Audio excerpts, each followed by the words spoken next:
Welcome to the Stronger Than Steel podcast with your host, Austin Davidson and John Keir, talking Steelers all the time.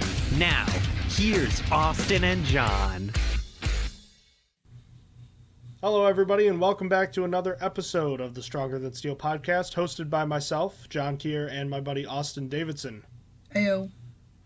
How you doing, Austin? Welcome back to the podcast. Another tough week of football for us Pittsburgh Steelers fans. After a quick start to the Week 4 game against the Green Bay Packers, the Steelers fall flat again, this time to the tune of a 27-17 loss at Lambeau Field. But before we get to that, how you doing, man? You still in what phase of the circle of sadness are you in? The processed phase, ready for the next spin in the next week. Ready to dial it up again. Yeah, I'm ready to spin that wheel again, real good.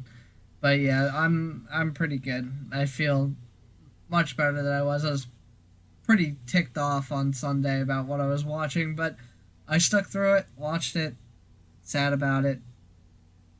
I accepted it, and now I'm ready to spin the wheel again. So here we are. You swallowed that pill, and you're ready for it again.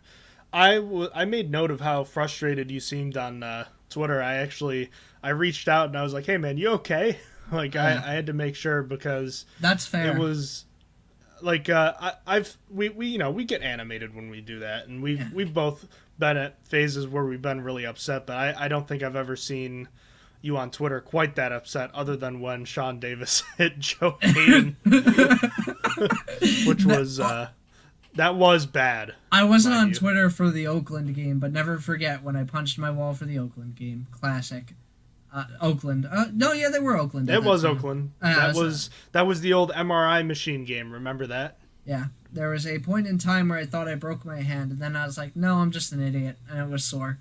So I have not punched a wall since, but that missed kick really, really, I was like, oh my God. And I was like, I was so mad.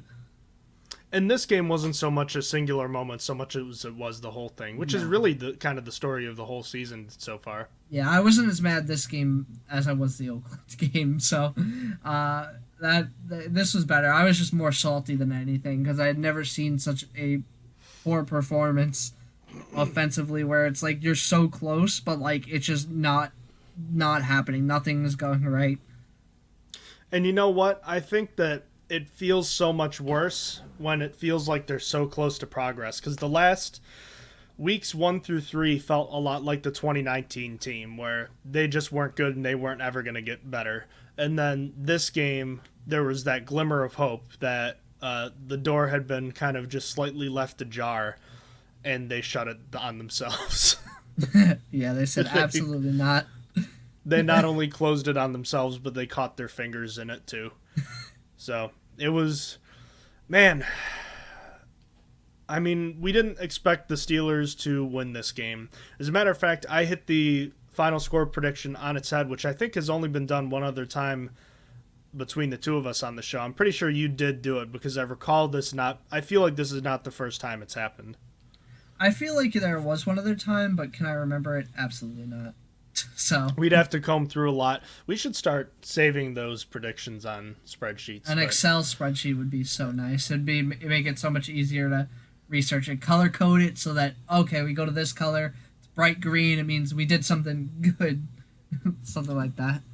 I'd love to see a graph on a spreadsheet of how much my usage of spreadsheets has increased over the course of my lifetime, because I feel like I use it so much more as I continue to get older.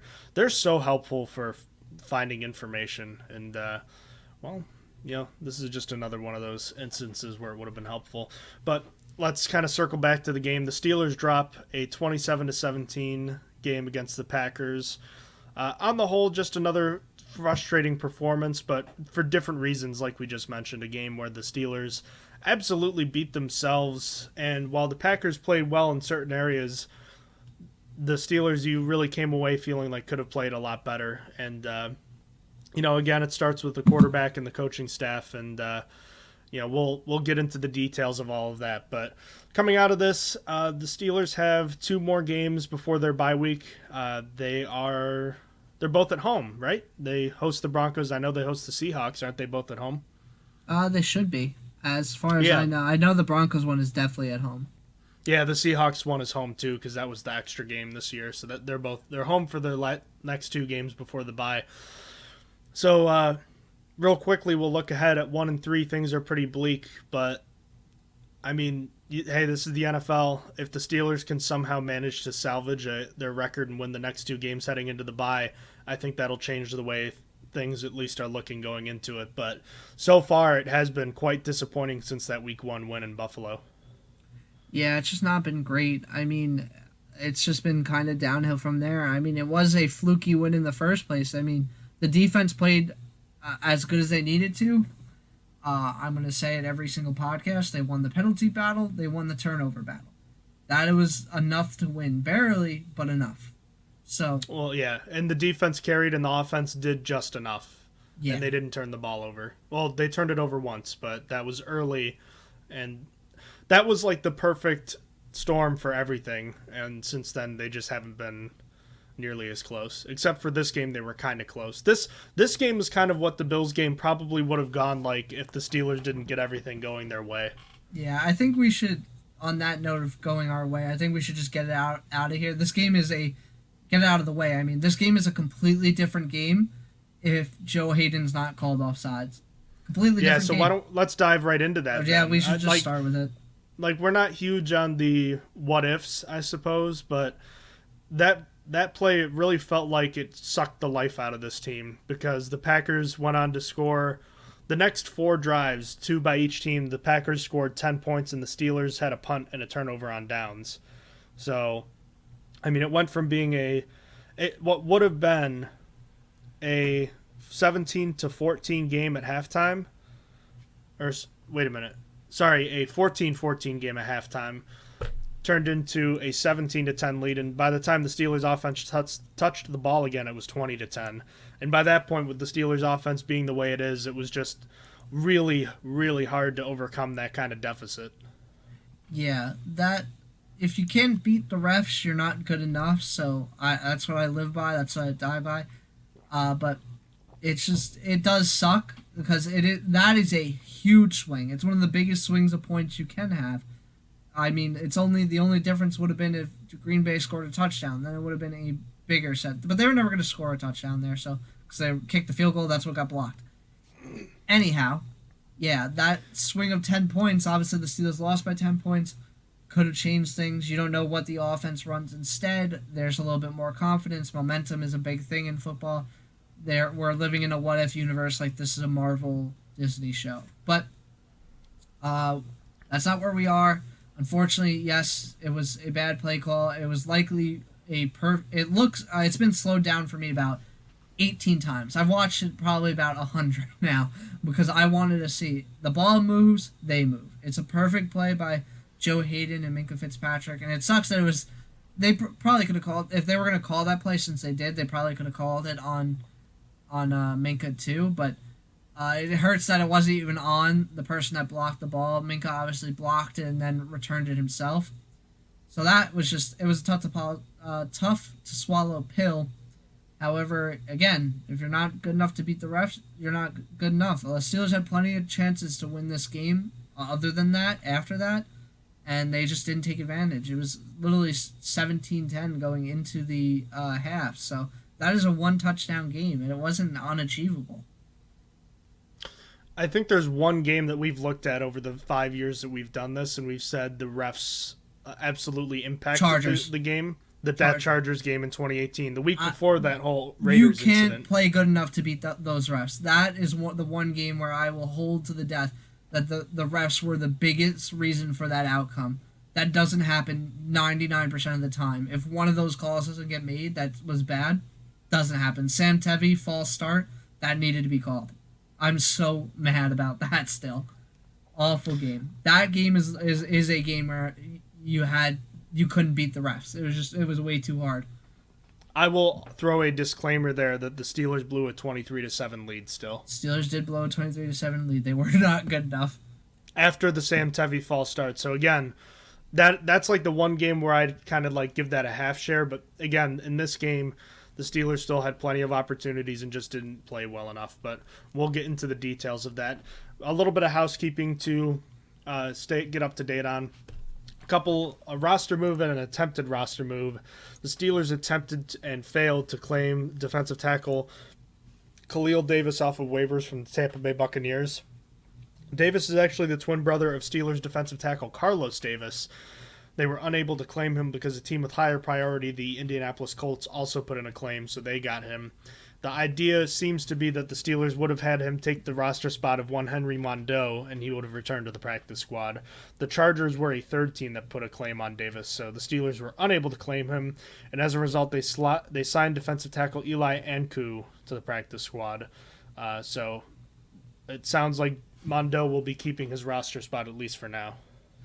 Yeah, that guy that they signed, Eli Ankou, he's been the one that's moved around the league a lot. He's been traded. I remember him briefly. There was a trade between the Cowboys and the Texans where he moved.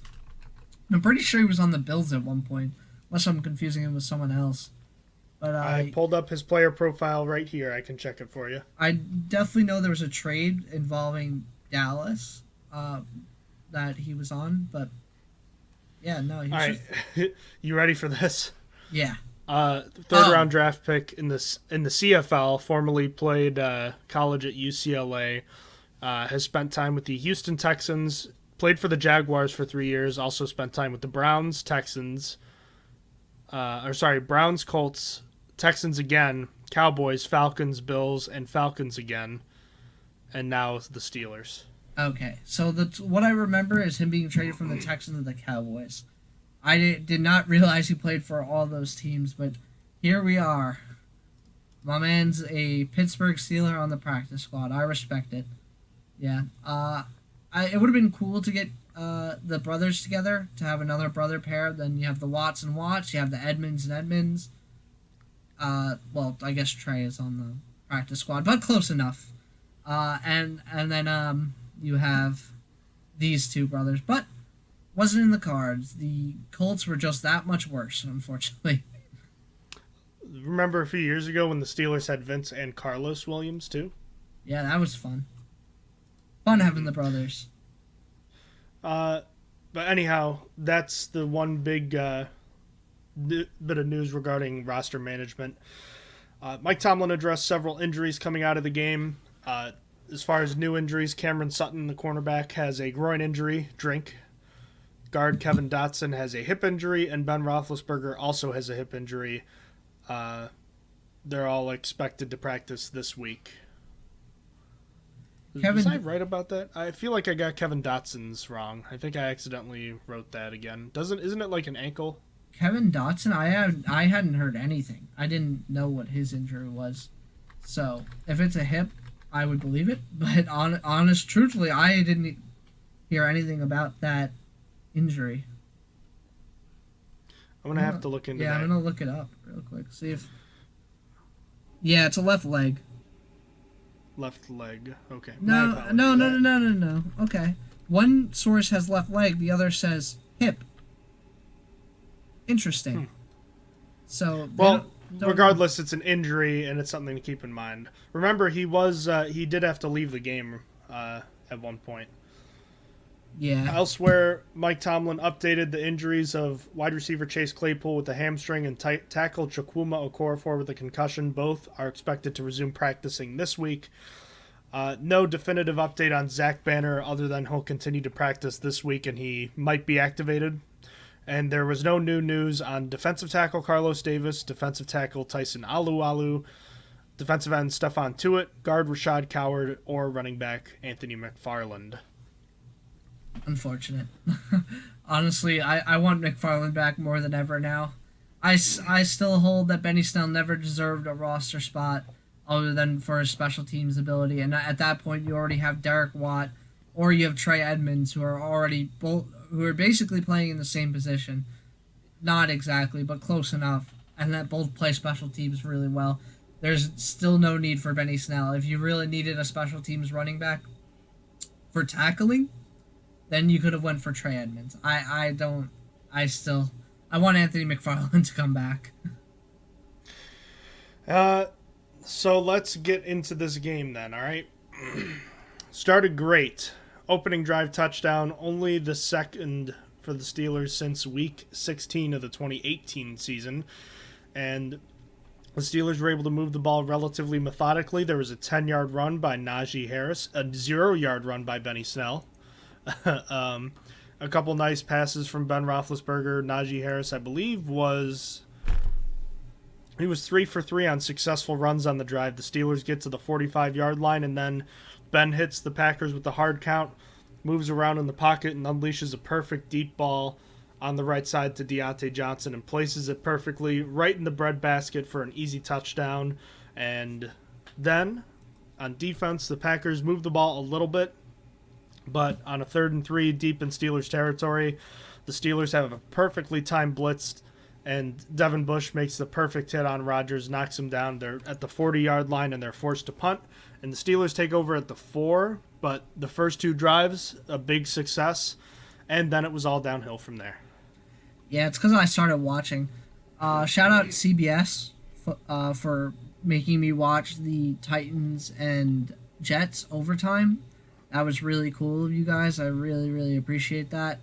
I had to go back and watch this game, and I'm probably the reason why the Steelers lost, because as soon as I started watching is when they started failing. I basically got to see their 3 and out to start the game. I had to go back and watch all the good stuff that I literally did not get to see anything good from this game. I literally joined and it was just all bad from there because I didn't even get to see the touchdown live. So shout out to CBS for that. That was a real treat. And because of that, all of the markets outside of the Wisconsin area and Pennsylvania, all the other besides those 2 markets, all the other markets saw those games, but those 2 markets saw an entire quarter of commercial-free football, and that was awesome.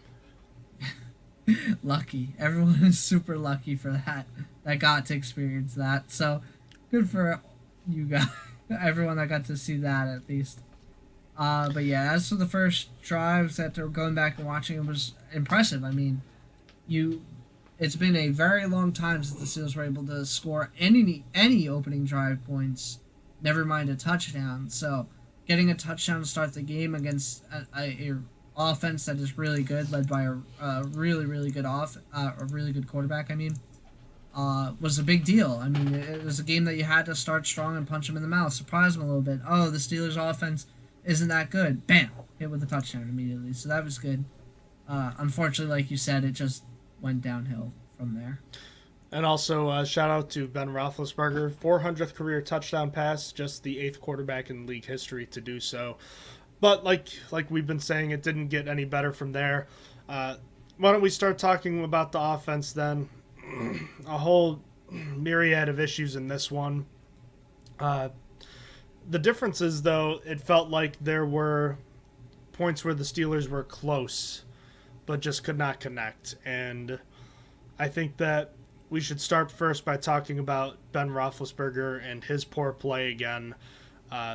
This time, I mean, you look at his final stat line, 26 of 40, 232, a touchdown interception. Not horrible numbers, and frankly, the interception came in what was really desperation time, so I'm not super frustrated with that.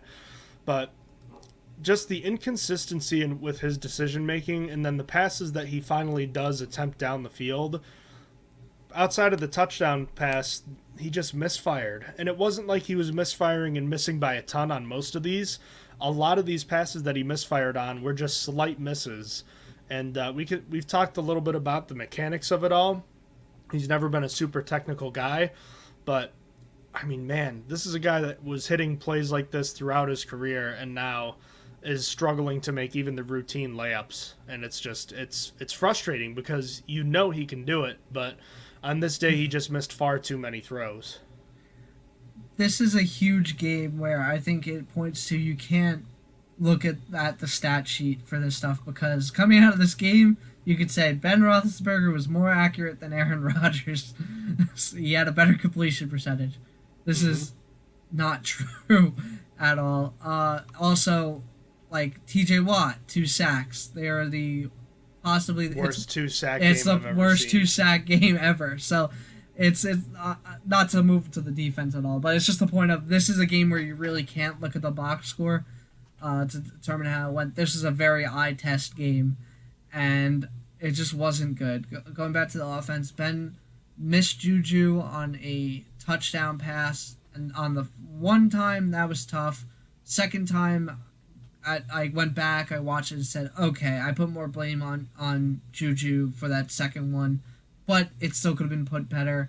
But it's not even that. It was just there's so many misses all across the field. There was misses to James Washington. There was misses to other guys. There was plays where it should have been misses. Like I wish I don't know exactly when it happened, because it's not even like an amazing play. But there was a play that, as we went over earlier, I was angrily tweeting.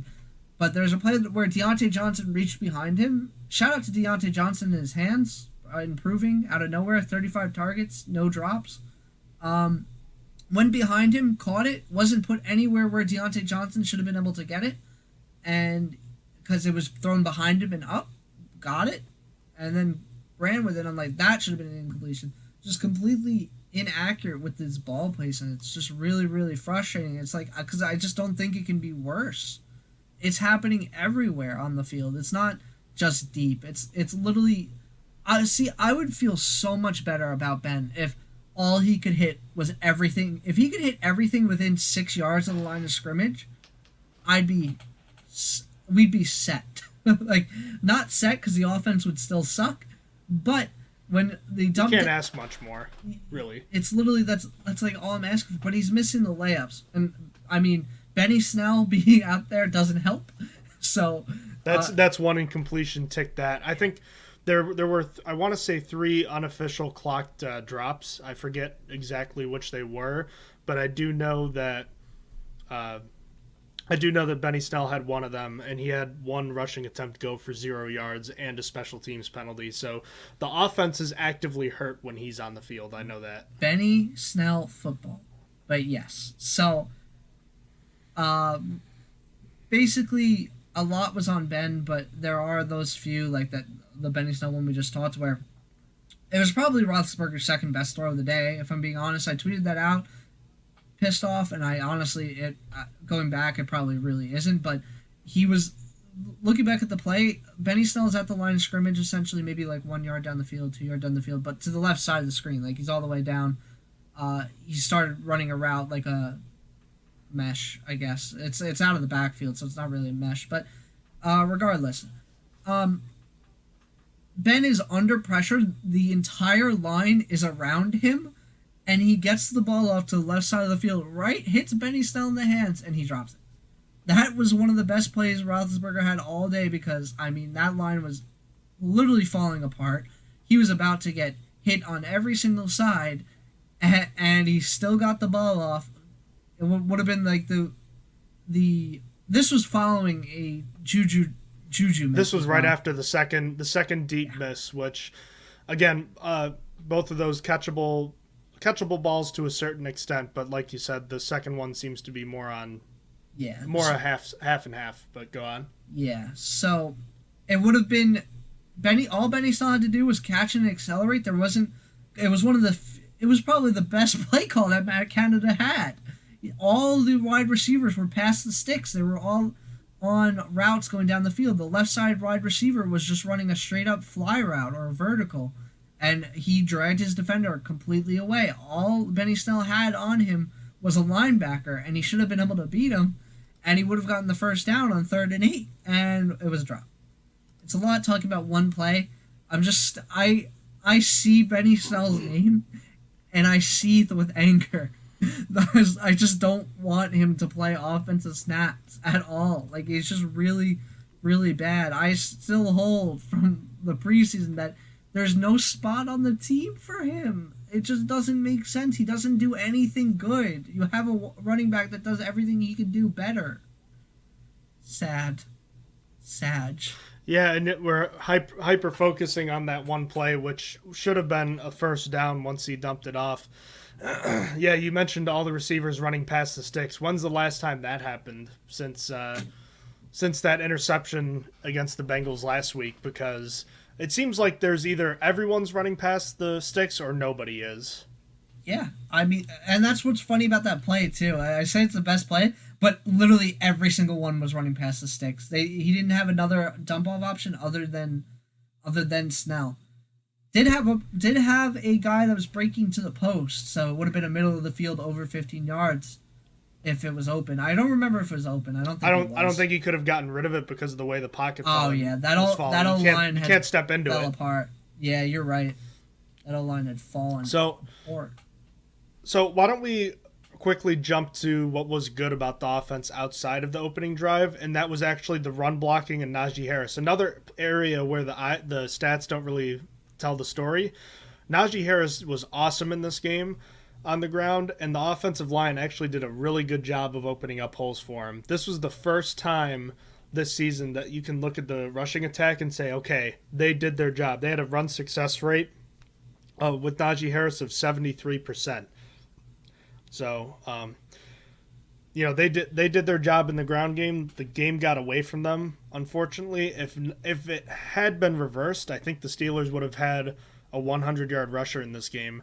There is legitimate hope for this running game based on the performance they had in this game. Everything that Mike Tomlin talked about with being this close here and there to making plays in the running game, it finally showed in this one. And the longest run was only 11 yards, but I think there was only one play where Harris was dropped for a loss, and that is a huge improvement in my book. And if you're going to look for a silver lining in this game, that's where it is. Dare I say the offensive linemen showed improvement in this game? Just in the run blocking. In the run blocking, yeah. They showed some improvement in this game.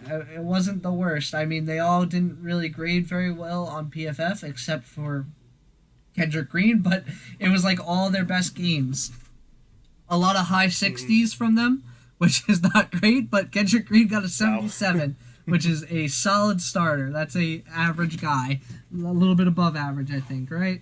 Like 77 is decent. That's pretty good, yeah. It's not 90 plus is elite, 80 plus is good, 70 to 75 is average, so they said he was slightly above average. I also sent you slightly above average.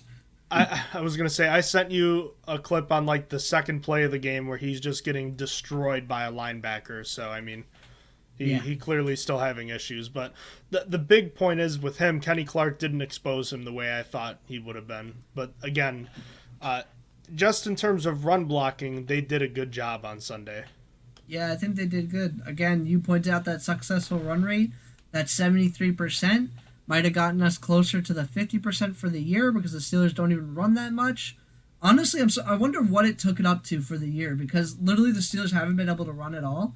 It might have gotten us to a 50% successful run rate on the year because for those like 15 carries where I think 12 of them were successful or 11.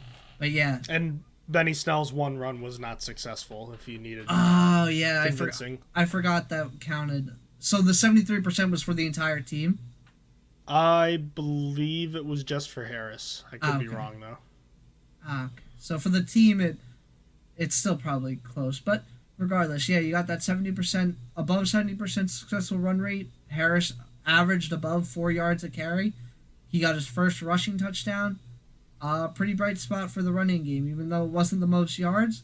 Steelers weren't really put in a position to run it that often because they were down pretty early in the third quarter by a lot, where it started to feel insurmountable. Yeah, but again, had they been in it this whole time, the whole game, I think they would have had a really good showing.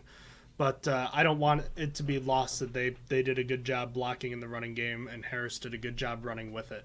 So I wanted to highlight that before I get to the negatives, which is pretty much everything else. Woo! So the pass blocking again.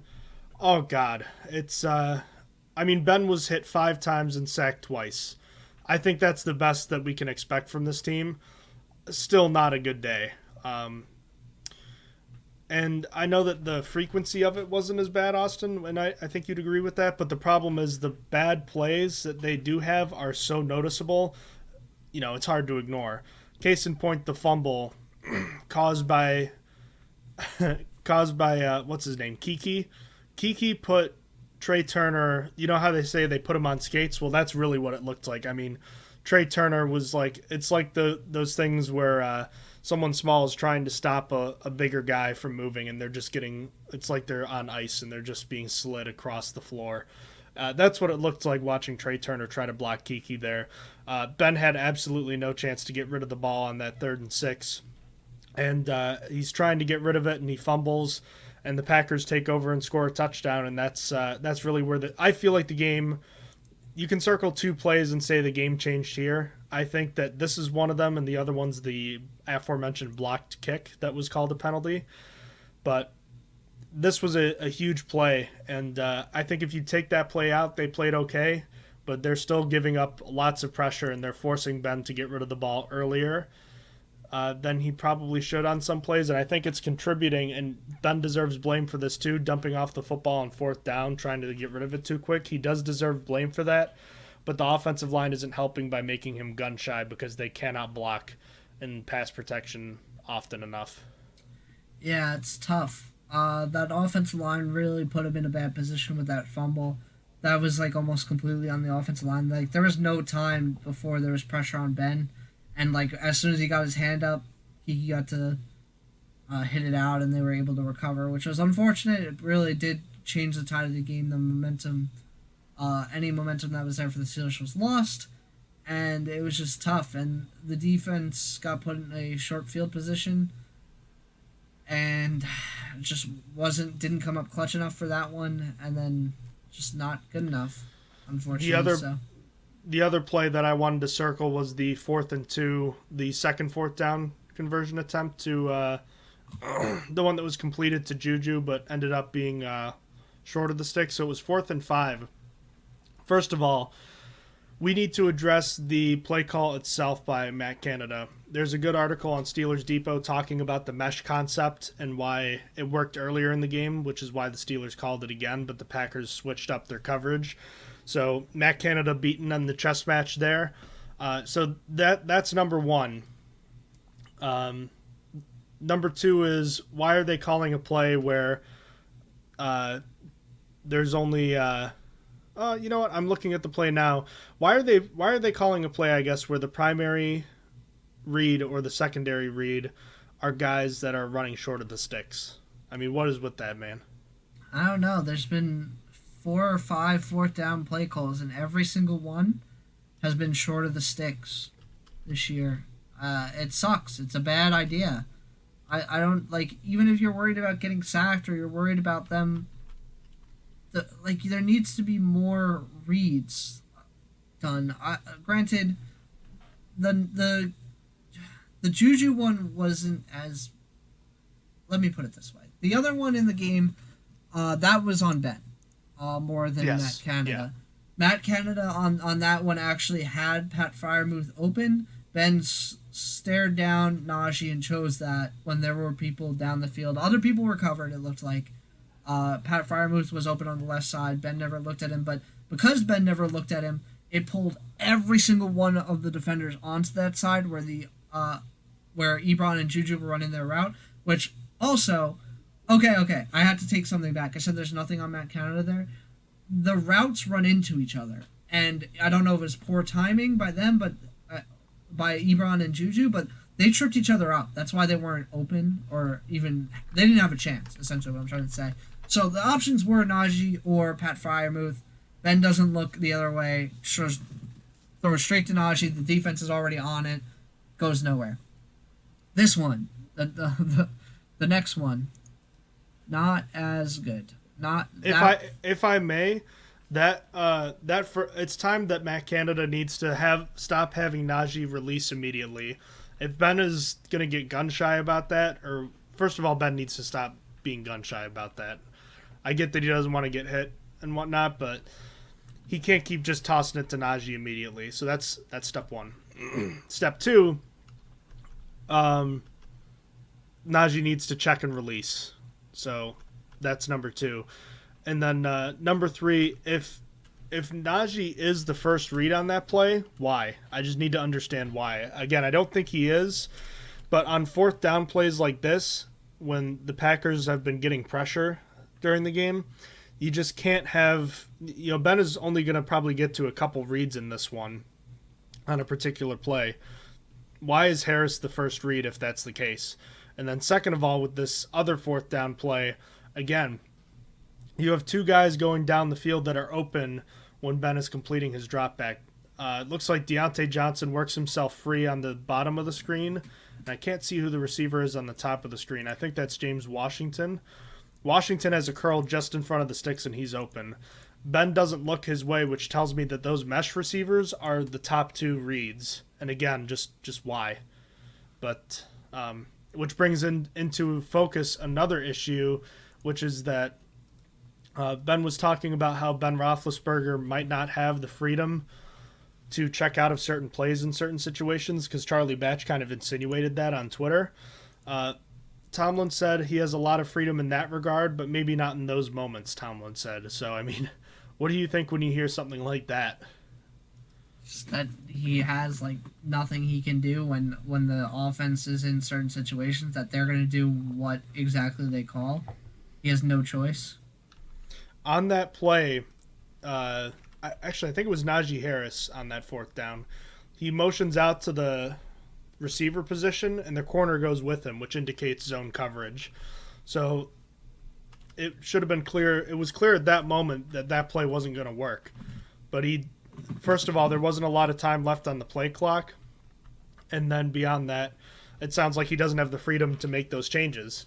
So if the quarterback has all these issues in the first place, what in the freak is the point? You know what I mean? The only time this offense moved the ball last year, it felt, after the winning streak, was when Ben was calling the plays in no huddle. And this team has gone from having probably too many plays in the no huddle to having like the basic 2-minute package. And it makes it impossible for this team to work. And that's just a failing on Matt Canada as far as I'm concerned. Yeah, when you're told that they only had like 15 plays in the 2-minute package, when they had like 90 or so last year, that is a drastic change in the other direction. You could find a nice middle ground between 90 and 15, but only having 15 to give teams 15 plays to look at, like this is all you're going to run. That is a shortcoming. That is not doing enough for your team. That is not doing your job. It is bad coaching. It's bad to only have that many plays. There needs to be more. It's an attempt to dummy down the offense to make it easier. And maybe it's for, I don't know, maybe it's for a guy like Deontay Johnson, like who struggles with understanding the play sometimes. We've seen him run the road. And understanding what to do when he's catching the ball. Just go forward, buddy. Oh my God, that's something in itself. End of quarter 3, you come back, 3rd and 4, at the Green Bay 37. The Steelers, I think at this time, are down 27-10. The Steelers are mounting a comeback. Has to start now. It's the end of the 3rd quarter. You're actually just starting the 4th. Lord have mercy. So they go for it on 3rd and 4. They pass it short to Deontay Johnson, who's at the sticks. Could have just pushed forward and reached for it. He would have had it there. But he decides he doesn't understand where he is, and so he bounces off backwards and loses yards to the where he was at the sticks on 3rd and 4 to cause no play. This 2-play sequence took the game from being a great game from Deontay to okay or below average on these 2 plays. So now you have that. It's like, all right, that sucks. That's annoying, but you're fine. You go with it. 4th and 4. Steelers are going for it. It's the beginning of the 4th quarter. Like I said, they have to. False start on Deontay Johnson. Very next play, 5 yards. Steelers punt. Classic. Like, it's just, you can't, those back-to-back plays are drive killers. I'm sure on 4th and 4, Matt Canada would have found a way, or Ben Roethlisberger would have found a way to throw it short of the sticks, but holy cow. To not give your team a chance when that play should have kept going, it's just crazy to me. Crazy to me. Just absolutely ridiculous. And I mean, even if they move forward a little bit more, they put themselves in a better, more manageable field goal position where they could at least say, all right, we'll take the 3 even though we're down by 17 right now. Because, I mean, if they had that 3 from that time, I mean, it would have been 27-20 final. If Ben doesn't throw that interception on the last offensive drive, there might be a chance. I don't know. But no chance given. So... yeah, that was tough 2 plays by Deontay Johnson. This team fails at football 101 way more than it should. Yeah. Which to me is a bad reflection of the coaching staff. It is. I mean, they're just not good in a lot of situations. Like, they just don't look ready in a lot of situations. I need to know what the sequence was when you saw that false start and when you saw that text from me, because on Twitter, like, immediately you tweeted that there's John's favorite thing, a receiver false start on Deontay Johnson. Like, did you get the text, like, as you were tweeting that? I did. I literally did. Cue it up. Yeah. I had, before I even received the text, I had started writing the tweet, and, like, I hit send, and by the time I hit send, like, I'd already had your tweet about that false start. So fun times. Wide receivers should not have false starts. I think I said, like, what the F is he doing? Because he does this like once every like couple games, so it's just, I don't know. Yeah, wasn't the. You said WTF is wrong with Deontay Johnson.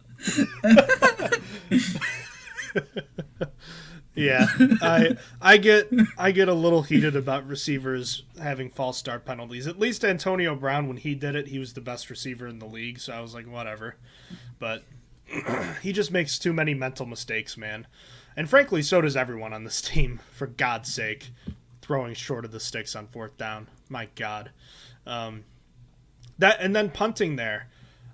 That was a situation where I just don't think you should have punted. I understand it's 4th and 9 and that's tough, but when you're playing these good teams with these good quarterbacks, have you seen what the Ravens did to the Chiefs, what the Chargers did to the Chiefs? Have you seen, the way that other teams are playing teams like the Buccaneers? They're going for 2. They're taking possessions away. They're being aggressive. That's how you have to play teams like this with really good quarterbacks and really good offenses. You have to try to be as aggressive as you can, because you're just not playing to the numbers advantage. And that's somewhere where the Steelers have lagged behind for a long time in the analytics department and going on gut feel. And it just has not paid off more often than not over the recent time of the Steelers' tenure with Mike Tomlin. And it's becoming more and more apparent that the way he's coaching is hurting this football team, and the whole living in your fears thing, which we don't need to rehash, but it wasn't a horrible part of the surrender index like you saw on Twitter. But again, this was a scenario where you're down 17, you need points, and not going for it there was, I think, another bad decision from Mike Tomlin. Yeah, I mean, you have to think after that you have 14 minutes to muster together 3 drives that get points, and 2 of them have to be touchdown drives at that to make it happen. So you need 3 drives in 14 minutes, and that's in between, obviously, Packers drives that the defense hadn't really been stopping the Packers very much that day. So that was a lot. I understand betting on your defense a little bit, but when they're playing well. When they're playing well, but they weren't playing well, so you kind of have to force yourself down the field there. Somehow get yourself into a more manageable field goal range at the least, so then you could say, all right, we have 12 minutes and we need to score 2 touchdowns. That's more doable. 12 minutes for 2 touchdowns. That I mean, for this offense, it's basically unachievable. But like for a normal NFL offense, like 2 touchdowns in 12 minutes it's doable. And you know what? Credit to the defense for getting the quick 3 and out, but they lost almost 2 minutes during that Packers next drive, and they got the ball back at their own 37. So they lost almost 2 minutes in time and moved back, 25 yards. So to me, that's just unacceptable. You have to be able to push forward, and it's why this team will continue to lag behind, because they're losing percentage points in terms of analytics, in terms of what they can do in terms of taking advantages. They're hurting themselves, So yeah, just not a good enough day from the offense in any regards. They did run the ball better, but game flow dictated they had to go away from that. And then after the opening drive, the offense just couldn't get anything going. And again, they were close. After seeing what you saw this week, do you have any? Do you feel that there's a chance that they could get things a little bit turned around? There are obviously big problems still, but this was the first glimmer of hope that we've seen. Are you feeling a little bit more lukewarm about this offense than you did? No.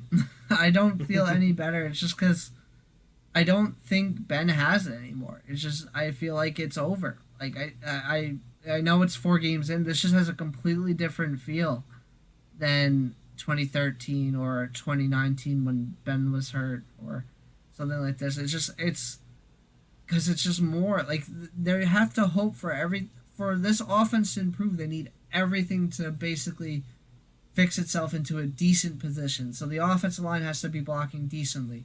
The wide receivers have to be performing decently. The play call has to be decent, and you need decent quarterback play. And you're not getting all of that at the same time. And it's just... In fact, you're usually getting none of it. You're usually getting none of it, exactly. This offense isn't doing a lot, correct. On top of that, you have to win the penalty battle, which they did. They won the penalty battle in this game. At least they should have, because the Packers took a lot of penalties in this game. No. All right, Steelers lost the penalty battle as well. So for some reason, I felt like the Packers took more. 5 for 34. There was one declined. I know that much. Yeah, so that probably helps. But still, you got to win the turnover battle as well. And unfortunately, the turnover battle would have been even, but Minka dropped a pick in this game, so that was tough to swallow. Yeah, honestly, I don't have much hope because I just don't see a quarterback on the offense that's going to take this team anywhere. Because even when plays where there was like decent blocking, which is few and far between, it's just the decision making, the inaccuracy. There's either a bad decision or an inaccurate throw. Is Mason Rudolph going to do the same thing? Probably going to do the same exact thing. It's literally because, and he's not going to feel the pressure. I maybe because there's pressure I said this as a joke, but it might literally be true. Maybe because there's pressure everywhere, he'd be able to feel it better. But people keep saying put in the more mobile quarterback. Mason Rudolph's not more mobile. I did call for Mason to come in for this game because it's just Ben needed to sit. I still hold that he was just doing awful. I think that he needed to something. He needed something done. But we're past that now. Going forward, I don't think Mason Rudolph is much of an improvement, if at all. It would just be to see if Mason Rudolph literally could hit the underneath stuff. I talked earlier about if we could hit the under 6-yard stuff, we'd be perfect. Mason Rudolph might be able to do that, but at the exchange of not being able to feel pressure. And so you're going to end up in basically the same scenario. So if the Steelers are going to suck regardless, they might as well let Ben ride off into, I won't call it the sunset, but I'll let him go off on his own terms rather than being benched. The way I sit on it right now is they're still like just 2 games out of the playoffs right now. To me, it's just too early to make a rash decision.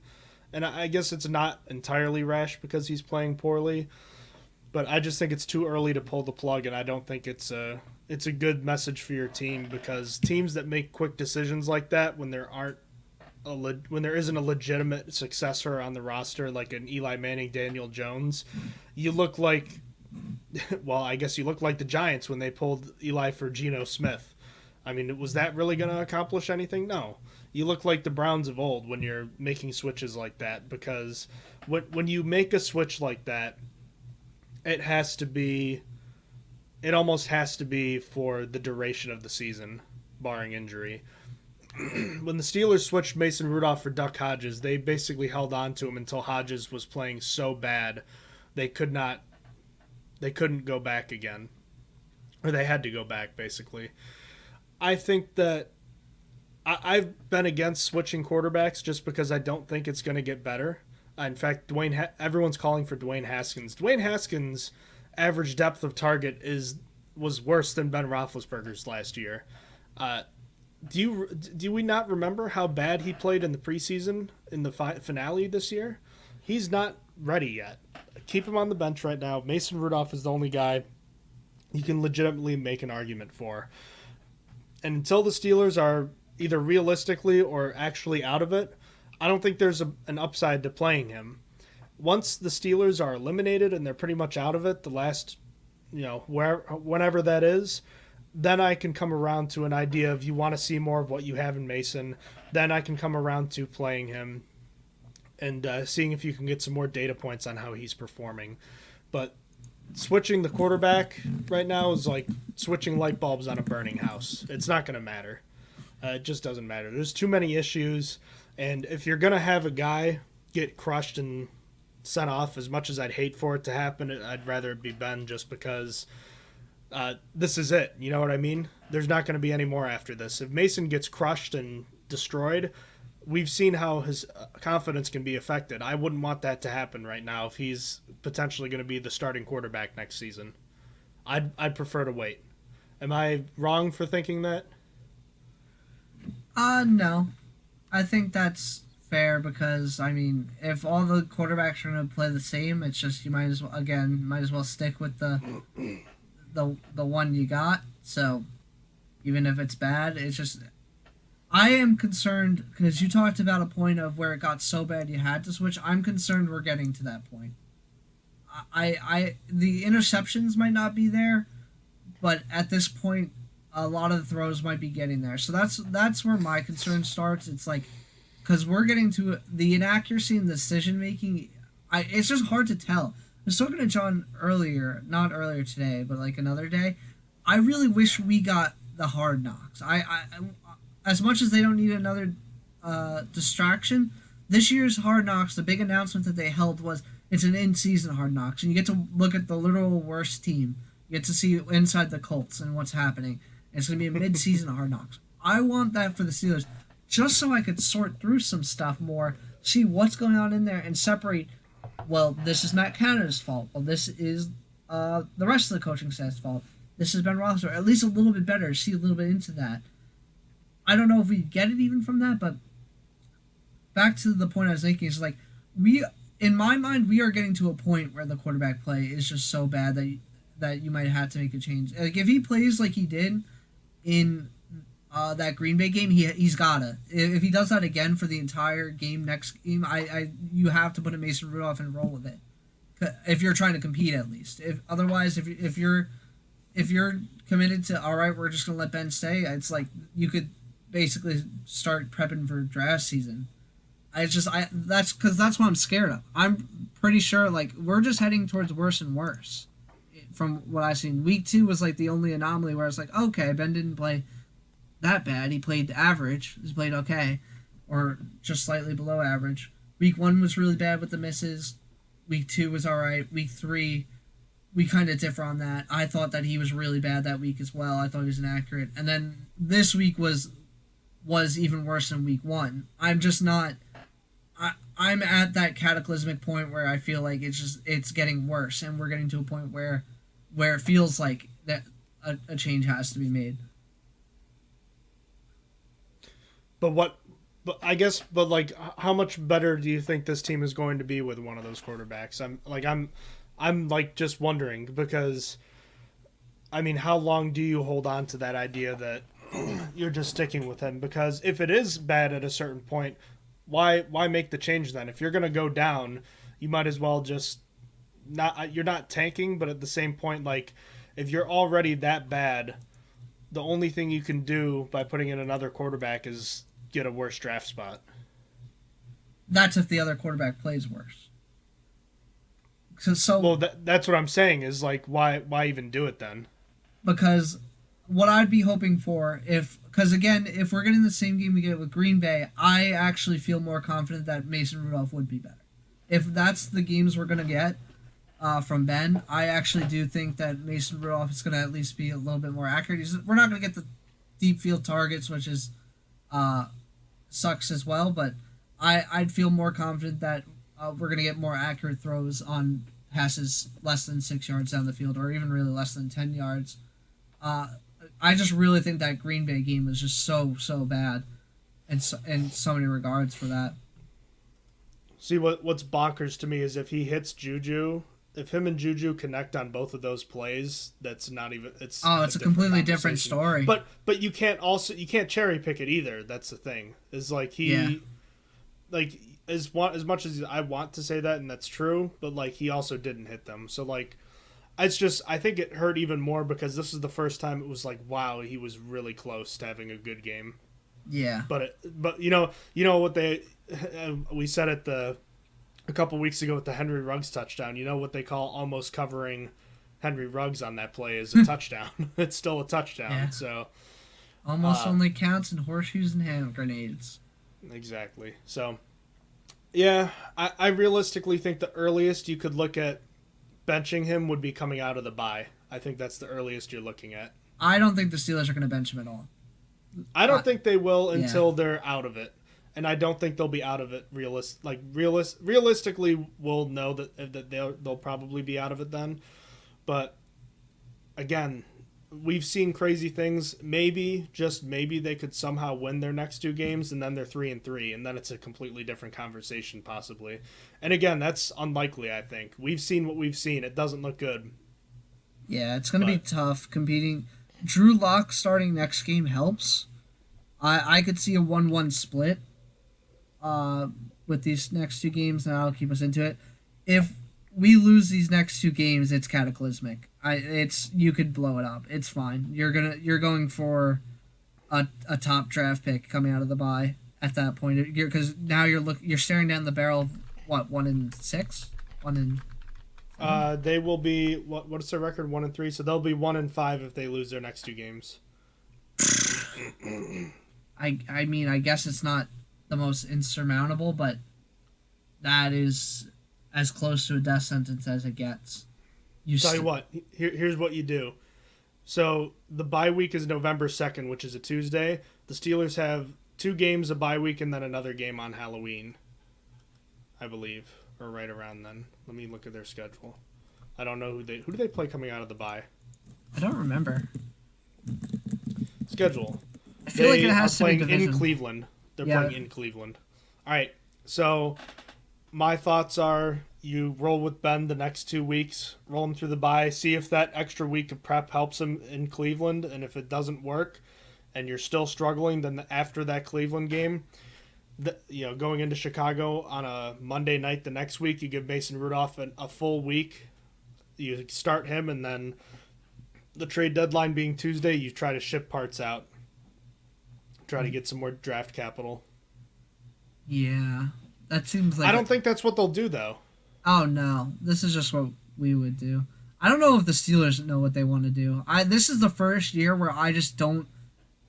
Like, I've made comments like, okay, this is a stupid decision. This is the first year I just don't trust the Steelers brass and coaching staff whatsoever. I have no trust in them. I don't know. They're so befuddled. Yeah. It's like, going all the way back to the offseason with the whole Steven Nelson thing, the upheaval of the offensive line, everything seemed just confusing.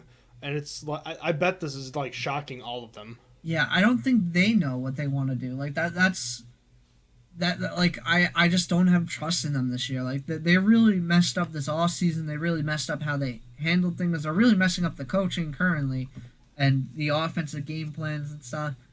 It's just there's a lot of mistakes, so I just don't really trust them. But and the point being is that I just don't think they even know what they're doing. I don't know I think they're gonna play half-seas, like half in between, like, well, we suck, but we're still gonna try. No team ever tanks for real, except for maybe the Giants, or no, was it the Eagles? One of those teams. The Eagles last week or last year in the finale, but that was only like one game. Yeah, there's no team ever going to tank, especially not, and if they are, it's literally for only one game. But it's like I feel like Steelers are going to keep trying to make like changes up until the end, and it's just like you kind of know where you're at. Like there's going to be no reason, but Yeah, we'll see when we get there. I'll be talking a lot different if the Steelers are win their next two games, are at 3-3, and then head into Cleveland on a bye week after allowing a week to get healthy, a week to rest up, and it could completely change. I think a big deal would be is if the defense could start playing to their level. That would be the change. I still feel how I feel about the offense. I don't think that's going to change. I am really looking for the defense to play where it's supposed to be. The defense is not playing where it is, not even playing anywhere close to where it's supposed to be. And I think that's all the more disappointing because the offense sucked, but we're like, well, they're going to be like average at best. And it's like, that's fine. We accepted that. They're just really bad, but like that's not that far off from average. The Steelers defense has been bad to slightly above bad, maybe like below average by. I think their best ranking is 20 league wide. Yeah. Like if I were ranking all the defenses. Yeah, so below average at like best, like if you really want to give them the benefit of the doubt, and like that's not where they're supposed to be. They're supposed to be a top 3 defense, and that's just not good enough at all.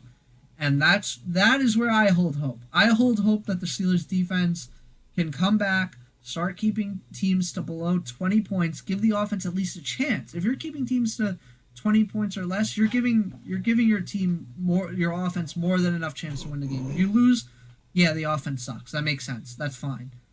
But it's going to keep you competing all year. It's how the Taylor Heineke led Washington football team almost beat the Buccaneers, or at least kept it as close as any playoff team did in last year's playoff run. It's literally exactly like that. It's just their defense played lights out. Unfortunately, defense hasn't found its footing yet. They're not playing well together. If Tuitt comes back week 8, that should help as well. Yeah, that's where I hold a lot of my hope going forward. When it comes to the offense, there's a few things I can maybe hang my hat on. Number one is the running game. Is it reasonable to assume that this could be the start of something good and they can maybe hold their weight well enough over the next 2 weeks so that coming out of the bye they'll be at least acceptable as far as running the game or the running game? I do not feel that way, but that's because. So just to explain that further, I do not view Rashawn Gary and Kenny Clark by themselves that scary of a pass rush. The only other pass rush that's as bad as that, there's 2 that I see. I'm talking about the running game though, not rushing the passer. Well, fair. I mean, like just guys on the defensive line, the front 7. The only other front 7s that I'm not like afraid of that are at that level because they were without Zadarius Smith are the Seahawks and then the Titans. The Titans have Harold Landry. The Seahawks have I don't know. Bobby Wagner in the front 7.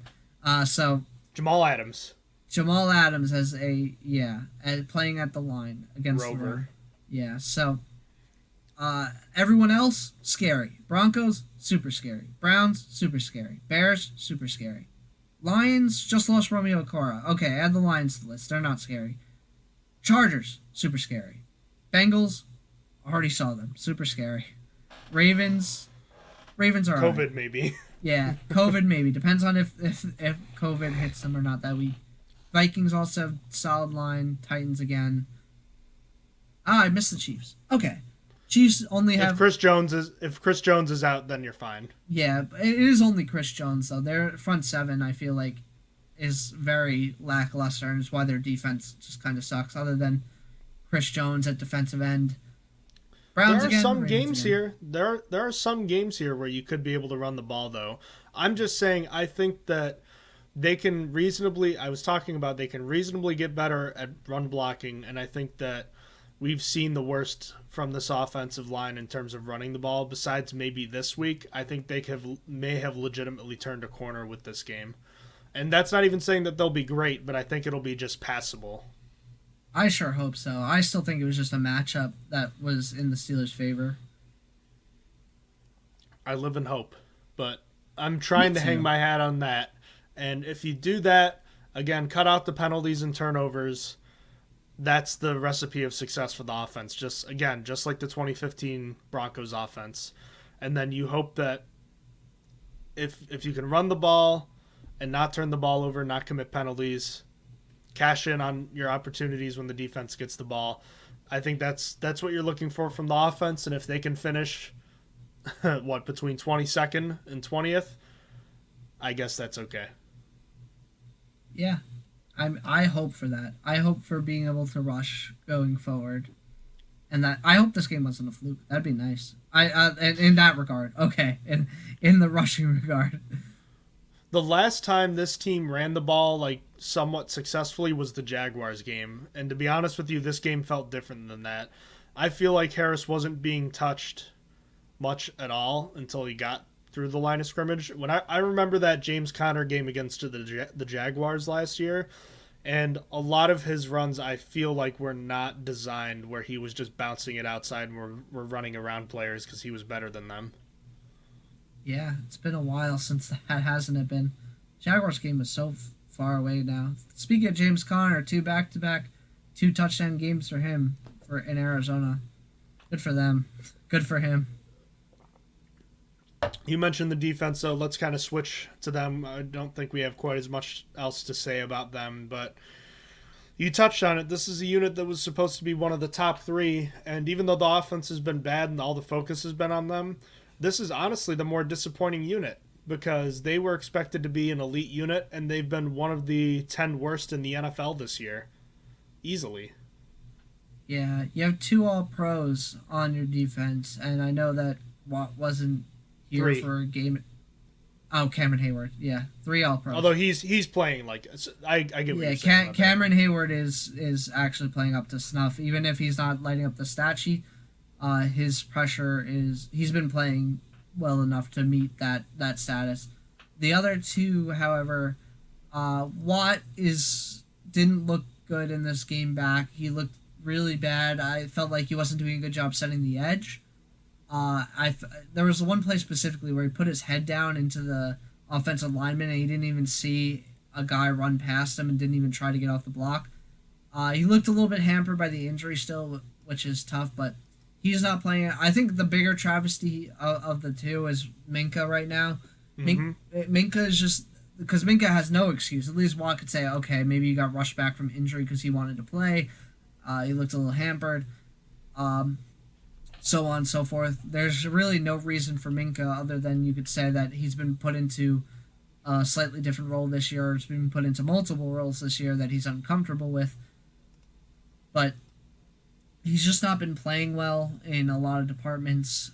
His coverage is still fine for the most part, except for the Henry Ruggs touchdown that was against Las Vegas.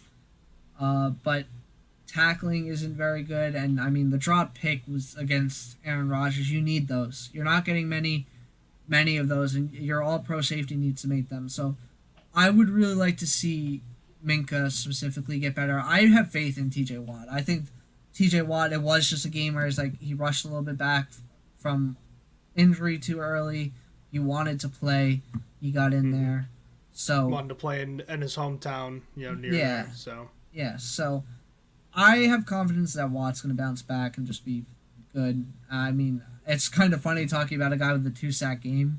We already said it, but it was like it was the most like it was like one of the worst 2-sack games ever. But like he's going to bounce back, I think.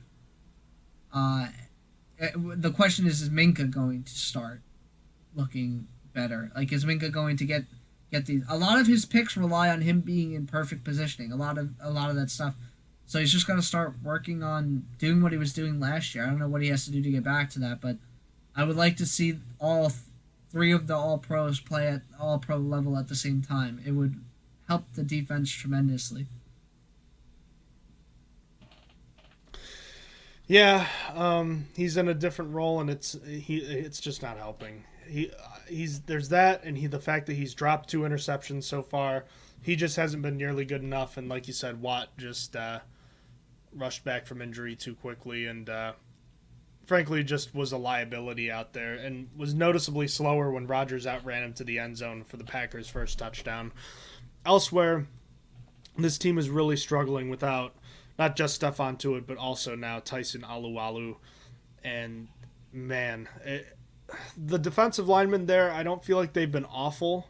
The problem is that the guys behind, they're not impacting plays enough, and the guys behind them, especially the last 2 weeks, have just been missing so many tackles.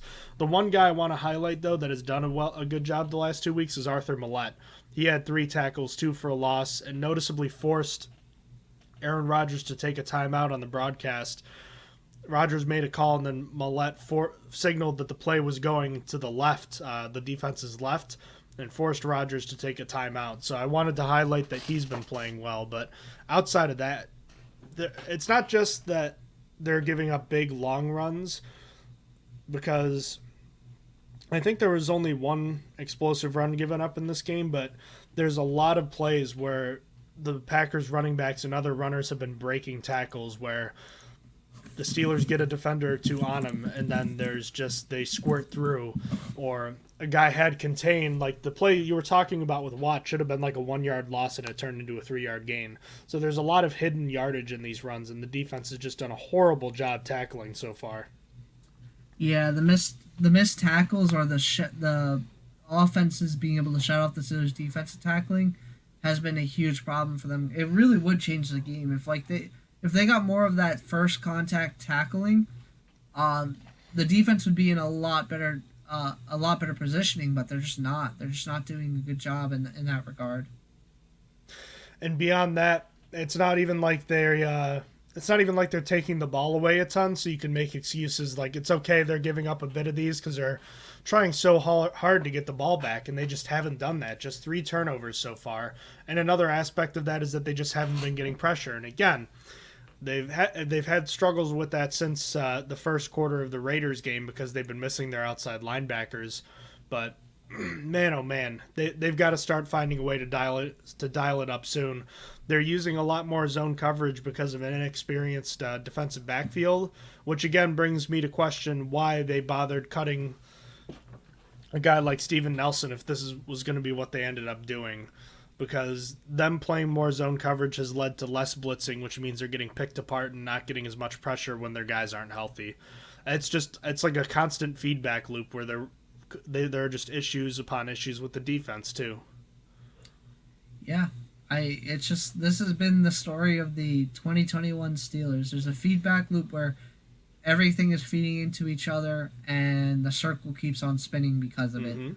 It's tough to correct one thing when there's so many other things playing into that one thing that just make the entire machine not run here. It's just tough. Like it really really is. The defense, bottom line, just needs to show improvement. They need to get better to the level they should be. So I don't know, man. How does it start? I mean, outside of getting healthy, what do you try to do to turn it around? Because outside of Cam Hayward, the defensive line has been unremarkable. The second level's been affected a lot by injuries. I thought Devin Bush finally had a pretty solid game. Terrell Edmunds, man, what a brutal game for him. He really struggled in this one. Yeah, I think I just pushed it out of my mind because I remember at one point tweeting that he was the worst player on the field for either side on offense or defense. That was before that he was having a bad game before I decided that Ben was having a bad game, but he just absolutely got destroyed. I don't know how he gave up that touchdown still. Trey Norwood carried the man up to Terrell Edmunds, and Edmunds was somehow slow to react to when he got there, so that the point where Norwood had carried him basically to the top of where Edmunds was supposed to be guarding, and Edmunds didn't start moving until like they just got there. Like he had just processed it, and then he gave the touchdown. There was that. He missed a tackle. Like he literally got in the backfield, would have had a tackle for a loss. Guy shut off, didn't, and no one else was able to get him up until he gained like 2 yards, I think, or 3 yards. So sucks. You don't make those plays. Edmunds got burnt a lot this day. This was one of the worst games I've seen from him. Not quite possibly the worst, probably, but it was. This was a rookie year Terrell Edmunds game. This is a rookie year where you're like you let that slide, but this was so bad from him, and that was just very disappointing. I really thought this would be his year to break out because he has to get paid this year. At the moment, he's looking like every other year where it's just like average. Okay, this was bad. This game was bad. But other than that, he's just been looking okay. He's a guy that we've seen all the athletic traits, but he's never caught on with his football instincts the way that I think the Steelers thought he would. The reason they took a chance on him with the 28th pick all those years ago. If I was in charge of a team, the Steelers have taught me so much, and there's so many things I would do the complete opposite of them. I want to take football players. I don't care about the athletics. That's very cool and all, and if you hit on one like a DK Metcalf where you're like, well, this guy's all athletics and he can't run routes, and then he turns out he can run a few routes and he's good, great. But that's not me. I want the Asante Samuel Juniors and the Antoine Winfield Juniors of the world that are football players. Patrick Surtains. Well, yeah. Well, Patrick Surtain was everything, though. Patrick Surtain was the full package. That he had the I was gonna say intangibles. He had like the speed, the height, the all that, and then he had the play to back it. Asante Samuel, as you looked at, was a second rounder because like he was a little bit smaller. Like he's not like that. Same with Antoine Winfield. Antoine Winfield was like 5'9", or he's 5'10", or 5'9", and he fell into the second round, even though they're both better football players, and they're doing great. Winfield is doing great with Buccaneers. So far, Asante Samuel Jr. is absolutely playing amazing with the Chargers. Like, really good. Doesn't look like a rookie. So, there's that. I would never, ever reach for the guys that are athletic freaks if I was in charge of a team. It's just, and that the Steelers love to do that. The Steelers are the complete opposite. They will do that when they can. See, I think there's always a fine middle ground between there, but obviously we've seen them stray towards one end recently, and it's just burned them several times. But I mean, we could have plenty of conversations about that too going on down the road here. But yeah, good game from Joe Schobert. I thought he finally showed up in a big way in this one. Huge pass breakup in the end zone. Alex Highsmith was pretty nondescript in this one. The onus is on the defense. All the crap we've given the offense, it's up to the defense to turn things around. Step one, I think, is getting healthy, and then step two, I think you just have to tackle better, put an emphasis on getting the ball out, and just really come after the quarterback now. Yeah. I would like to see more pressure against these guys. This pass rush is supposed to be the best part of this defense, and I really want to see it just hit home, get the pressure, get some more sacks, be the defense that had been leading the league in sacks the past 3 years in a row. At the moment, they're not even close to that, but I'm hoping they could get back to that kind of football. Since week 10 of the 2016 season, they'd led the NFL in sacks every year. Yep. Right up through that streak. They got the streak back, 3 sacks in this one, but again, we talked about it. One was technically an illegal play, and the other one was just to give up. Next week will be the week to start doing it, though. So, yeah, there's that. Presley Harvin had his first Jordan Berry moment in the NFL, a really horrible 20-yard punt in this one. I do not recall if it set up a score for the Packers. I think it led to a field goal for them. They scored a touchdown on that. They did score a touchdown. Oh, and that's another thing, too. This defense just has done a horrible job in transition, and I know that they get put in tough spots with this offense, but in the 2019 season, you remember all the times where they made big plays, big stops. If they get put on a short field, it's as good as gone. Like, that's a touchdown. They have not done a good job defending bad situations at all. Yeah, that sucks. It really does. They don't have the clutch gene right now. Like, they're just not clutch for that kind of situation. That's where you need them to really put it together the most. But yeah, because the defense dealt with, I'd say, 2 short fields in this game. That punt being one, and the Fumble. The fumble being the other, because even the Both downs were touchdowns. Yeah, both resulted in touchdowns. You didn't hold them at all. I mean, you think of the difference it makes if they could just force them to field goals, take 8 points off the board. You're looking at a 19-17 game. Right there. And that's not even including the blocked field goal and all the stuff we've already talked about with offense. I mean, it's huge. Yeah, if you could just clutch up and play to where you're supposed to be, you'd be golden. I guess you could count a third short field if you want to on the late turnover on downs. The first one definitely not. The first one was in Green Bay territory, fairly deep. The second one was a turnover on downs at the Green Bay 47. That's midfield-ish, so maybe you call it 3. And after that, they did hold that one completely somehow, but at that point in the game, it was already too late. I mean, there was only 10 minutes left in the fourth quarter, and it was 27-10, so not much you could really do at that point. It was a little bit too late for that. When you've got a really bad offense and a below-average defense, is it really that surprising that the team is 1-3? Not at all. So, but hey, next week the 3-1 Denver Broncos come to town.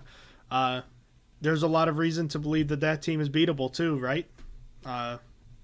You know what? Next week's another game. It's certainly not time to pack things away, right? True lock season, baby. True lock. Any final thoughts on this game before we move on to some NFL news and notes? Nope. All right. Just some things to get to real quick. Linebacker Jamie Collins is expected to re-sign with the New England Patriots after being released by the Detroit Lions earlier this past week. Collins spent the first 4 seasons of his NFL career with the Patriots, also played there in 2019, while also playing with the Cleveland Browns and the aforementioned Lions. He started 102 games in his career. You could see that one coming from a mile away, let's be honest. Yeah, he was always going back to the Patriots. Shout out to them for just somehow taking advantage of this stuff. This always happened. They traded Collins for a compensatory third. He left, then came back. Then the Patriots received a compensatory fifth for him, and now he's back again. So, good for them, I guess. The Chicago Bears acquired receiver Jakeem Grant in a trade with the Miami Dolphins. The Bears sent back a 2023 6th-round pick for Grant, and in 6 seasons he has caught 91 passes for just over 1,000 yards and 5 touchdowns. Speedy receiver, hasn't been overly used that much, but a depth option for them, I guess. I'm not sure why they bothered acquiring him since they're looking like they're in the tank. Yeah, in 6 seasons he's put up 1 good wide receiver season, and if you put it all together, so that's solid, I guess. But yeah, the Bears, I guess, just wanted a burner. I think they liked what they saw from Justin Fields throwing last week. This is probably a trade that's been in the process though before they knew that Fields could pass, and they keep hitting home that Andy Dalton's their starter when he's healthy, so I don't know. I guess they just really wanted that speed element. I kind of thought that Darnell Mooney was fast though, but obviously I'm wrong. On that kind of stuff because I thought Jamar Chase wasn't that fast. I don't know if Darnell Mooney has like a 40 time because he was undrafted free agent from what I understand. So I just want to. I'll figure that out for you. Oh, he's got a 4.38 40-yard time. That's pretty fast. Jamar Chase speed. That is true. That is literally Jamar Chase speed. Oh, okay. It's not official. Bears general manager Ryan Pace was willing to bet on Mooney's. Oh no! It is. Okay, I was wrong. Again. So yeah, he's a fast guy. So I don't really know why they needed Jakeem Grant. I guess they wanted a better returner. That might have been. Do you know what Jakeem Grant's 40-yard dash time is? Is it slower? It's 4.38 seconds. Oh boy, they wanted another one. Is Jamar Chase? I'll call up Jamar Chase. Where's he at? How much for the Bengals to trade Jamar Chase? I don't think the Bears have the capital to do so after trading up for Kevin Fields. Did I just say Kevin? Justin Fields. Justin Fields. Well, from Miami's perspective, I think it's an easy decision. That's a guy you've barely used over the last 6 years. Get a pick for him. Yeah, he fumbles a lot too. So Speaking of the Bears, they lose star running back David Montgomery for a knee injury. He's expected to be out for the next 3 to 5 years, weeks, as reported by Ian Rappaport of NFL.com. So that's a big loss for the Bears. Damian Williams is set to take his place. Yeah, Damian Williams looked good in the rushing attempts that he got this year. So it should be good. If you're looking for a fantasy pickup, you should probably put in for Damian Williams or Samaje Perine. If you're looking Sorry. I was just going to say, if you're looking for a guy to stream until their starter gets back. Should have been Super Bowl 54 MVP. Oh, 100%. I'll never let that one go. Speaking of the Chiefs having won that Super Bowl, they activated receiver Josh Gordon, so we'll see him next week, assuming he doesn't get suspended. He's going to get on the field for one play and then just be immediately taken off like, sorry, son, you just got a suspension laid down on you. And so you want to explain the whole situation with Urban Meyer before we talk about that? That's a lot to explain, so please do it for me because I don't want to. All right. So Urban Meyer, man says I can't travel home with the team after his game. Says I'll travel back myself. Doesn't go with the team.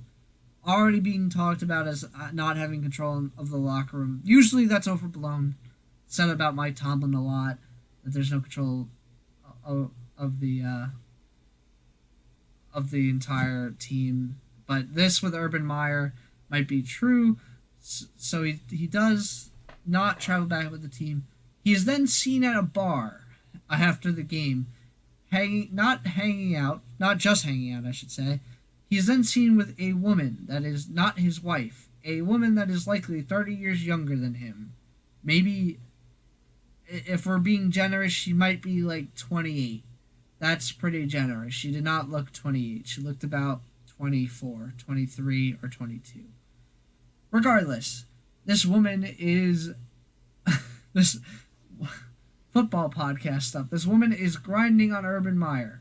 And it is caught on video. People deny that this is not Urban Meyer. Luckily, girl takes picture with Urban Meyer from a better angle. Different girl. Not... What? That's a different girl, I'm pretty sure. Oh, really? I thought it was the same girl. Okay, well, luckily someone else takes a picture with Urban Meyer from the front, wearing the same exact thing in a bar, and so confirms it. The whole thing blows up, and Urban Meyer cancels a meeting for the team to handle this stuff. He has to tell the entire team. The entire team is laughing at him, it was reported, after he walks away. And there had to be a meeting with him and Shad Khan, the owner of the Jaguars, about where they're at. It was a heated discussion where Shad Khan ended up saying he feels that Urban's apology was sincere, but he must regain our trust and respect after this inexcusable conduct. So, quite the football story. Who would have seen that Urban Meyer as a NFL coach would not have worked out? I don't think any of us. I don't think you could have seen it with a telescope from anywhere. It's just, this was never before seen that Urban Meyer would not be a good NFL coach. Yeah, I mean, that meme where it's like our expectations were low, but holy F. What a monstrosity he has become. I knew it was going to be bad. I thought he could get fired mid-season. I amended it to he'll be a one and done. He might be out by the end of this week or by next week. It's that bad. It's going to be if he does something else stupid. He's already had a bad time. Supposedly the team doesn't respect him at all. And I mean, if there was any respect for him, I mean, it's probably lost after this situation. after the owner has to come out and say, "Yeah, this guy needs to regain our trust and respect." Like, it's he was already having a tough time earning respect in the first place, so not likely.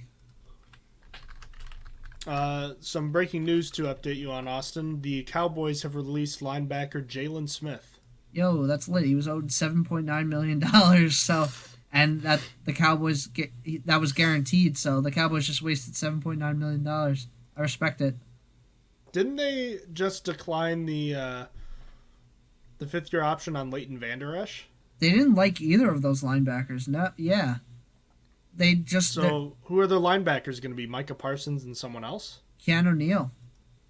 Oh, that's interesting. Keanu Neal has been playing well. Yeah, he has. That is interesting though, because man, 3 years ago, those two guys were like not all pros, but Pro Bowlers, and were up and rising. And now one of them's gone, and the other one is going to be gone. Yeah, it's a tough situation. I think they like their rotation now. I wouldn't be shocked if Vander Esch is traded, though, either, still. There was talks early in the offseason that he was on the trade block, because, again, they just weren't happy with their inside linebackers that were starting last year. They just didn't like where they're at. Probably Vander Esch's injuries kept setting him back, likely. But when Keanu Neal doesn't have COVID, I think it's kind of tough to say, because they've been playing Micah Parsons now a defensive end. So really, it is Keanu Neal and Leighton Vander Esch right now. So it doesn't. I take that back. It doesn't make sense to trade Leighton Vander Esch. But they had a very full inside linebacker room. It was Jalen Smith, Keanu Neal, Micah Parsons, Jabril Cox, and if I didn't say Leighton Vander Esch already, Leighton Vander Esch. So they invested heavily in the position, taking Micah Parsons first, and then they did Jabril Cox in the 3rd round. And they brought in Keanu Neal, which I thought was originally brought in as a safety, and put him at middle linebacker as well. And, so they invested very, very heavily in this position. Well, how about that? Shall we start getting into everything going on with the week 4 slate of games? Sure, we could do that. All right. We already went over Thursday night, which means we are at the Washington football team, the Atlanta Falcons. Washington came through for me, a narrow 34-30 win over the Falcons, who finally completed a 30-plus yard pass to one Cordarrelle Patterson. Your Cordarrelle Patterson coming on at 30 years old is something I never expected. This is as an offensive weapon. He's always been a good returner. He's made the Pro Bowl, I think, like 6 times. I'm pretty sure he's a special teamer, yeah. Yeah, because he's just been a really good returner through his entire time. Never really the big offensive guy. Changed to running back sort of last year. But he's just been an absolute weapon. I mean, this 3-touchdown game, I won't lie, I started him in fantasy this week, so that felt nice. He's the reason I won. So, shout out Cordarrelle. Yeah, he's certainly been a big surprise for that team, and Washington holds on. That's a team that has not looked nearly as good as I thought they would going into the year, and it's frustrating. Yeah, if you want to say the Steelers' defense has been underperforming, they were top 3 as well, and now they are like 31. So if you want to feel a little bit better about yourself, you can compare the team to the Washington's fall off, which is somehow even worse.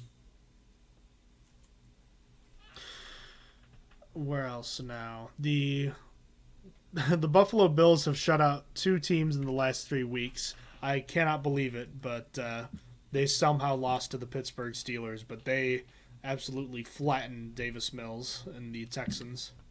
Yeah, I'm pretty sure if that's not a week 1 game, they would flatten the Steelers as well. I'm pretty sure it's like week 1 yips, but yeah, the Bills have returned to form for what we expected of them, and they're destroying the teams that they're supposed to destroy. Super Bowl favorite right now? I still have the Cardinals, but they're up there.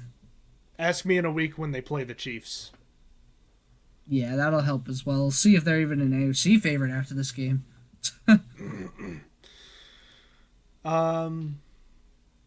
The Chicago Bears defeat the Detroit Lions 24-14. Detroit had the ball in the red zone a couple times but couldn't capitalize on it.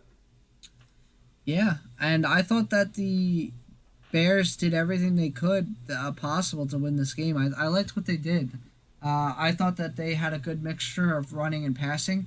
Really, they relied on a run game because they got 2 touchdowns from David Montgomery before he hyperextended his knee, and then they got a touchdown from Damian Williams after that. So I thought they did well, but it wasn't just the run game. Like, they were able to throw deep with Justin Fields. He was slinging it, especially to Darnell Mooney. So I liked what I saw from the Bears team. I saw some improvement going into this week. Finally saw some of that special from Justin Fields. Yeah, that as well. Elsewhere, the Dallas Cowboys ousted the Carolina Panthers from the undefeated ranks in a pretty convincing one. Yeah, I am a believer in the Cowboys defense now officially. I think I like where they're at. Diggs kept up his interception streak. At the moment, he's trying to head towards the NFL's interception leader on the pace he's going. We'll see if it keeps up. I feel like teams are going to stop targeting him with how he's playing, so that might be something that happens. But yeah, Cowboys are looking impressive.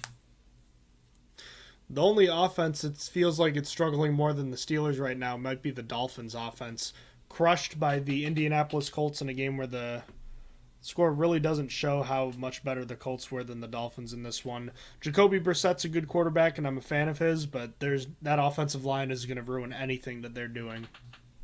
Yeah, there's like no hope for that offensive line. Like, it is even in a worse state than the Steelers line. It's just really, really bad. There's no time to throw, and they can't get a run game going, and the run game that they're choosing to establish is with Malcolm Brown and Salvin Ahmed. So I think there is some problems with the coaching staff there as well. So yeah, it's just tough. I was so frustrated by this next game. The Browns beat the Vikings 14-7, and it was all at the end of the first half when the Vikings had stopped the Browns, and then they went and got a penalty on 4th down and got another set of downs, scored the touchdown, got the 2-pointer, and that was that. But this was a close game. Kirk Cousins, QBR on ESPN of 10. Baker Mayfield, a QBR of 15.6. Classic. Really good games from both of those two. Yeah, there might have been a missed penalty pass interference on Adam Thielen at the very end of the game, but that's neither here nor there. The Vikings were not good enough. Browns were just barely good enough, and they win. The Giants are not going to go 0-17, Austin. They defeat the New Orleans Taysom Hills in overtime after Taysom Hill had a great couple plays in regulation. Saquon Barkley finally emerges and shows why he was worthy of the number 4 pick, or number 2 pick or whatever, which he's only done a handful of times throughout his career. But he looked good in this one, and the Giants rolled to their first victory in the first game in the Superdome this year. Okay, so we might have been 8-8. For some reason, I highlighted that game green for both of us, and we both had the Saints covering. So, right. If you counted it, we're supposed to be 8-8. So, all right, I will make that adjustment. But yeah, I didn't watch any of that game, so I have no comment. Jets at Titans. You saw plenty of this game because it was happening during the Steelers game. I could tell you so much about that overtime that the Jets should have just been able to win it with a touchdown, and I was rooting for them so much because they're driving down the field. Zach Wilson has a guy that might be able to get there, but he throws it too low, so he doesn't give him a chance. And then I had to watch the Titans drive all the way down the field themselves, and then all the way until they had to kick a field goal, and I was just so mad about it. But yeah, the Jets got to within 6. It's hard to win when you're down your top 2 wide receivers, and then you lose a third. They didn't have A.J. Brown and Julio Jones, which are big wide receivers, and then they just lost a guy that had to be playing in this game or a starter now because later in the game. You can't win the game that way. It's going to be tough. Even if you have Derrick Henry, Henry can only do so much. Even though he's successful running against stacked boxes, he can't do everything still. Elsewhere, the Kansas City Chiefs rebounded with a win 42-30 over the Eagles. Not too much I have to say there. I kind of saw that one coming. Yeah, I had hopes that because the Chiefs' defense just isn't very good, that the Eagles might be able to keep it within 7, but fortunately they're just not there yet. The Cardinals are the lone undefeated team in the NFL after defeating the Los Angeles Rams in impressive fashion 37-20. Definitely looking really good. Also, kind of a disappointing game for Matthew Stafford in this one. Yeah. God, I hate NFC West matchups. They're the literal worst, but I should have stuck with what I know, and that's believing in the Cardinals, so that was my fault for not picking that game. So I'm sure the next time they meet, the Rams are going to blow out the Cardinals like 57-20 somehow. But I hate these. I hate picking the NFC West. Yep, and I hated picking the next one because I felt like the 49ers were going to win, but the Seahawks were able to come through in a close victory, but they were in the driver's seat in this one, realistically. Yeah, once Jimmy Garoppolo got hurt, it just didn't really look like Trey Lance was exactly ready, and then the Seahawks kind of took control. Trey Lance at one point was what? Like 1 of 6, but he had a 75-yard touchdown, which might have been the most wide-open play I've ever seen a player. I mean, he caught the ball, there's no one in frame, and it's not zoomed in on him, and there's never anyone else that ever comes in frame. Yeah, he didn't look good, and he got that free play, which kind of helped his box score stats, but yeah, Seahawks were still able to win that game pretty handily. The Ravens crushed the Broncos, who lost Teddy Bridgewater in this game. How long is he out for? It's a concussion, so likely not that long. 1, maybe 2 weeks. He wasn't looking good when he was playing either. He did throw a touchdown pass, but missed a lot of throws. Drew Lock was bad. The Broncos were able to run the ball, but it didn't matter much because the Ravens were ahead so much longer. And then there was all that fireworks at the end where the Ravens had less than 100 rushing yards and then tried to keep that streak alive by going for it on that final play. And then getting it, and that upset the Vic Fangio and the Broncos. And I tell you what, if they somehow play in the playoffs, that's what I'm hoping for, because I'd love to see a rematch. I don't care as much about them going for the record. I just think it's stupid. And the Patriots never got in trouble themselves by doing that, by getting Brady injured. But the way Lamar Jackson plays, I think you got to be careful, because one of these days that's going to happen and he's going to get hurt, and you are going to look like an absolute fool for doing that. The more wear and tear on Lamar Jackson, the worse as well. I mean, it's not something sustainable. His style is not going to last. His days as a good quarterback are more numbered than other quarterbacks because he relies so heavily on the running.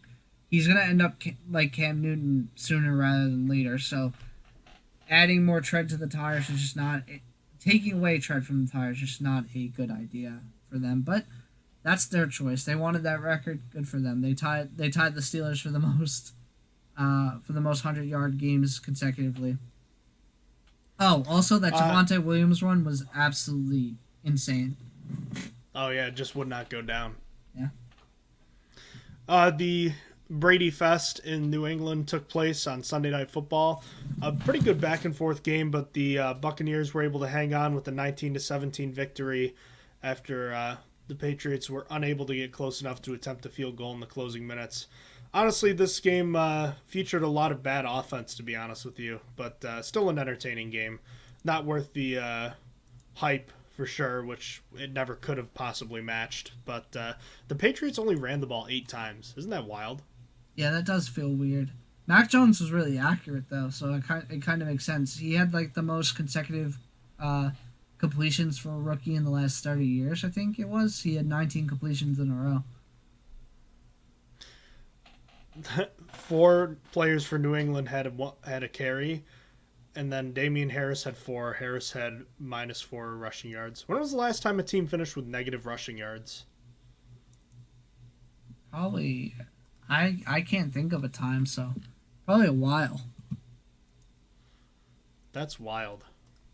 And then Monday night, I didn't see any of this game, but the Chargers knocked the Raiders from the undefeated ranks. I didn't see any of this game. So I fell asleep halfway through, but when I was watching, the quarterback play was just terrible. Both teams were trying to hand it to each other. However, I did get to see the Hunter Renfrow safety tackle live, and boy, was that exhilarating. I can't believe the recognition Hunter Renfrow had on that play, to be able to see, because I mean that was just complete. That was bad on the Raiders. The Raiders only had 10 players on the field. That one guy was left uncovered. Hunter Renfrow works up all the way from the back of the field where he's supposed to be receiving a punt, because he sees, oh wait, there's no one on this guy. Just stops him short and technically forced a fumble. Like, absolutely great play from him. All right, Thursday night, it's one of those NFC West games. The Los Angeles Rams at the Seattle Seahawks. The Seahawks are 2.5-point dogs at home. Give me the Rams to cover. I don't know. It's the Rams feel like the better team by a lot, and that means that the Seahawks are going to win by 17. So that is precisely why I'm going with the Rams. Yeah. This feels like a game where they're going to be. This really feels like a game where the Seahawks shouldn't win, but they will, because the NFC West and the Rams, even though they'll be 3-2, they'll be much better than their record says they are. Yeah, I could totally see that. Alrighty. Well, that should wrap this one up. Yeah, I think we're done. All right. Well, thank you so much for listening to today's podcast. If you have any questions about the show, please feel free to email us at strongerthansteelpodcast@gmail.com, and check out our episodes posted either on YouTube under the name Stronger Than Steel Podcast, or you can check out our new home on anchor.fm/StrongerThanSteel. Until next time, when we'll be back talking Steelers Broncos, thank you as always for listening to the Stronger Than Steel Podcast with Austin and John. Take care, everybody. Bye. You have been listening to Stronger Than Steel Podcast. Thank you for joining us today, and don't forget to check out our website listed in the description below.